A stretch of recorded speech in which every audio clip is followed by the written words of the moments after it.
मित्र हो, दीपावलीच्या सुट्ट्या लागल्या म्हणजे लगेच फॉरेनमध्ये फिरायला जायलाच पाहिजे असं अजिबात नाही, किंवा महाराष्ट्राच्या बाहेर जाऊन फिरायचं आहे असंही अजिबात नाही.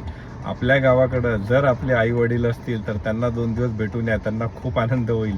भाऊ बहीण असतील गावाकडं तर त्यांना भेटून या, त्यांनाही खूप आनंद होईल आणि आपल्याही मुलांना खूप आनंद होईल. आई वडील तुमच्यासोबत असतील तर खूपच चांगली गोष्ट आहे. जर त्यांच्याकडे जाणं शक्य नसतील तर त्यांना आपल्याकडे घेऊन या. आणि दीपावली हा आनंदाचा सण आहे, आपल्या लोकांमध्ये साजरा करा, अनोळखी लोकांमध्ये नाही. तर माझ्या फॅमिलीची पण ओळख करून देतोय. Meenakshi Sachin karate, hello. ती कोपऱ्यात बसलेली आहे, ती माझी बाची चंचल, वरदभाई मुलगा, ही अवनी आमची बाची, आणि ही माझी बहीण रीता. आता आम्ही चाललोय गावाकडं आणि भेटू परत दीपावलीनंतर तुम्हाला. आणि मला कमेंट करून नक्की सांगा की तुम्ही या दीपावलीमध्ये कुठे फिरायला जाताय की फॅमिलीबरोबर आनंद घेताय.